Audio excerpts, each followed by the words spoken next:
Jadi momen habis lebaran jadikan momen silaturahmi boleh, tapi juga jangan jadi momen balas dendam tadi. Tapi kalau gula-gula sederhana, mohon maaf seperti gula pasir, itu akan menyebabkan peak yang mendadak, glukosa yang mendadak tinggi, sehingga si pankreas harus memproduksi insulin dalam jumlah yang banyak secara mendadak. Nah, itu yang menyebabkan kerusakan pada pankreas. Maka itu sebaiknya, kalaupun manis, pilihlah manis-manisan yang sifatnya kompleks. Salah satunya adalah dengan kurma. Banyak dari kita ini yang menganggap Ramadan itu malah menjadi momen balas dendam. Ya bukan cuma Ramadan, tapi after Ramadannya dok ya, pas Syawalnya.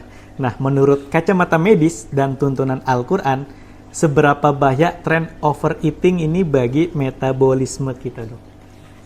Ya jelas yang namanya makan berlebihan akan berdampak buruk. Ya. Maka itu kan Islam menekankan wakulu washrobu wala tusrifu. Kan? Makan dan minum boleh, tapi jangan berlebihan. Karena berlebihan akan berdampak buruk. Kelebihan garam, hipertensi. Kelebihan lemak, obesitas, kolesterol.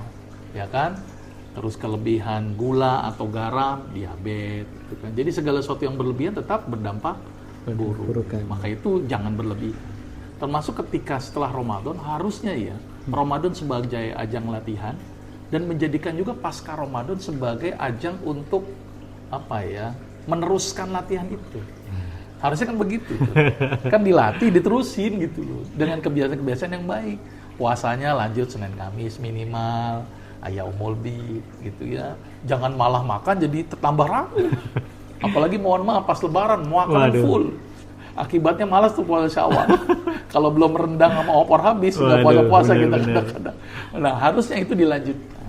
Ya, momen lebaran boleh, tapi jangan berlebihan lah. Karena penting juga dalam memperhatikan makanan. Karena Islam itu menekankan aspek bagaimana makan itu harus halal dan baik. Ya kan? Kan Allah memerintahkan kita di dalam Al-Quran kan, ya ayuhan nas, kulu mimma fil ardi halalan thayyiban wala tattabi'u khutuwatis syaitan innahu lakum aduwwum mubin. Kan perintahnya begitu. Suruh halal, baik, ya, tapi juga jangan mengikuti langkah-langkah setan, rakus, serakah, makan berlebihan. Itu kan langkah-langkah setan, hindari itu. Jadi momen habis lebaran jadikan momen silaturahmi boleh, tapi juga jangan jadi momen balas dendam tadi. Sudah dilanjutkan kebiasaan itu. Toh juga puasa bikin ngirit kan harusnya. Makan 3 kali jadi 2 kali harusnya kan. Jangan dijadikan puasa sebagai momen yang boros.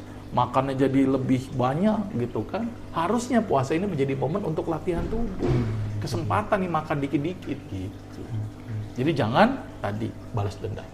Jadi sebenarnya ini kan kesempatan kita ya untuk mempersehat diri, malah justru memperparah ya dok ya dengan momen balas dendam tadi dok ya. Mempersehat diri itu perspektifnya gimana? Apakah dengan makan yang banyak? Bukan. Malah puasa itu mempersehat diri. Sedikit makan itu juga mempersehat diri. Makanya Rasul kan menyuruh kita itu makan cukup menegakkan tulang punggung. Kalau tidak sanggup, sepertiga makanan, sepertiga minuman, dan sepertiga nafasmu. Nah, jadi porsinya harus sepertiga tadi. Bukan sepertiga bakul nasi loh ya, sepertiga porsi gitu kan. Jadi harus seperti itu harusnya. Jadi Islam mengajarkan hal yang luar biasa dari sisi keseimbangan tadi. Jadi sayang juga ya dok ya kalau misalnya kita udah puasa tapi kita nggak memaksimalkan dari segi ibadahnya apalagi, dan tentunya dari segi makannya tadi dok ya. Jadi kayak misalnya bukanya itu nggak seperti yang dianjurkan sama Nabi dengan kurma, ini langsung gorengan 10 misalnya gitu. Sahurnya pun gitu juga sama, malah jadi saya mau puasa nih besok nih, saya sekarang mau makan banyak dulu gitu. Jadi nggak gitu ya dok ya? Nggak begitu. Iya. Kalau makan kebanyakan pas sahur ya jadi perutnya mekar lagi. Nah, kalau untuk persiapan kita untuk menyambut Ramadan nanti nih dok ya. Nah, jadi yang tadi dokter bilang kita harus latihan puasa. Nah, selain itu apa sih dok yang kita persiapkan, mungkin dari makanannya atau misalnya dari apanya gitu dok? Iya, ketika berpuasa harusnya kita menyambut dengan gembira. Ya kan? Karena puasa ini cara Allah untuk bikin kita sehat. Ya. Kan sebenarnya Allah nggak butuh ibadah kita kan, ibadah tidak lain kembali juga kepada kita juga. Jadi persiapan yang kita harus lakukan adalah ya persiapan untuk bisa kita mencoba mengikuti apa yang Allah dan Rasul perintahkan gitu kan. Persiapan yang pasti adalah ya perbanyaklah untuk berpuasa di bulan sebelum Ramadan sebagai ajang latihan. Perbanyak hafalan. Nanti kalau disuruh jadi imam kan harus banyak hafalan. Apalagi ngaji juga cukup banyak di bulan Ramadan. Jadi perbanyak amal ibadah juga supaya nanti di bulan Ramadan tambah kencang lagi. Ya kan? Mungkin kita bicaranya misalnya sholatnya cuman sedikit gitu kan. Nanti di bulan Ramadan kan lebih banyak lagi. Jadi mulai sekarang persiapkan juga dengan ibadah-ibadah sholat. Latihan dengan puasa sholat-sholat yang lebih banyak gitu ya. Baca Qur'annya juga mulai dilatih secara bertahap. Mungkin kita stres langsung 2 juz misalnya. Latihan dulu 1 juz misalnya. Karena berfokus biasanya sama target dok. Ramadan ini mau atam berapa kali? Misalnya 3 kali gitu. Sehari langsung 3 juz. Iya, boleh-boleh saja. Itu perbuatan yang bagus. Tapi saran saya ketika membaca Quran, lihat juga artinya. Nah, Kan itu dia. petunjuk gitu kan. Petunjuk yang harus kita pahami juga. Jangan baca tapi nggak paham. Kan jadi nggak jadi petunjuk gitu loh. Ya walaupun bagus membaca tapi lebih bagus lagi dengan ngelihat apa sih yang Allah inginkan gitu loh. Allah yang berikan. Jadi mulai sekarang mulai rajinlah membaca Quran. Jadi nanti ketika bulan Ramadan jadi biasa, bahkan lebih kencang lagi dan bahkan lebih banyak lagi. Jadi begitu. Nah, kalau puasa itu dok, sebenarnya yang mungkin sejalan ya dengan konsep medis dan juga konsep Nabi Muhammad tuh yang kayak gimana dok? Maksudnya efek manfaat puasa itu dok? Pada prinsipnya bahwa puasa itu bagus. Dari banyak aspek bagus. Pertama, ada sebuah penelitian orang yang kolesterol tinggi dengan berpuasa, tapi dengan syarat bukannya yang benar ya, itu kolesterolnya turun. Syaratnya bukannya yang bener dok ya? Iya, bukannya jangan makan tong sama seng terus-terusan. Ya, jadi kolesterol akan turun. Ketika orang berpuasa ternyata ada penelitian akan meningkatkan sensitivitas insulin. Insulinnya lebih sensitif. Makanya bagus juga untuk orang diabetes ya. Terus kemudian puasa ini yang menarik ya, bahwa puasa itu bisa menjadi tubuh kita mengalami proses yang namanya autofagi. Autofagi itu adalah proses auto itu sendiri, fagi makan. Jadi ibarat kita ini kalau nggak ada kayu, rotan pun jadi kan gitu. Sama kalau kita kelaparan gitu kan, kelaparan dianggap di dapur adanya cuma hanya sayur doang yang dimakan gitu. Sama dengan sel. Kalau sel nggak ada makanan, maka sel akan menggunakan komponen-komponen sisa yang ada di dalam tubuhnya. Mungkin sisa RNA yang terdegradasi atau sisa zat-zat di dalam selnya itu yang tidak dipakai oleh tubuh. Sehingga tubuh punya kesempatan untuk memperbaiki diri. Tidak sibuk untuk makan terus-terusan. Karena ternyata orang yang banyak makan itu akan menjadikan tubuh menyebabkan kelebihan radikal bebas yang disebut dengan O2-min. Karena setiap makan itu akan terjadi perubahan metabolisme tubuh, glukosa masuk, oksigen masuk, terus menghasilkan ATP dalam bentuk energi dan menghasilkan radikal bebas dalam bentuk O2-min. Cuman radikal bebas ini tereduksi dengan beberapa antioksidan tubuh yang disebut dengan misalnya SOD, superoksid dismutase, katalase, peroksidase, sehingga dia bisa turun menjadi oksigen kembali dan air. Namun jumlah enzim itu terbatas. Makanya kalau banyak makan terus-menerus, maka radikal bebas makin banyak. Radikal bebas makin banyak, makin rusak.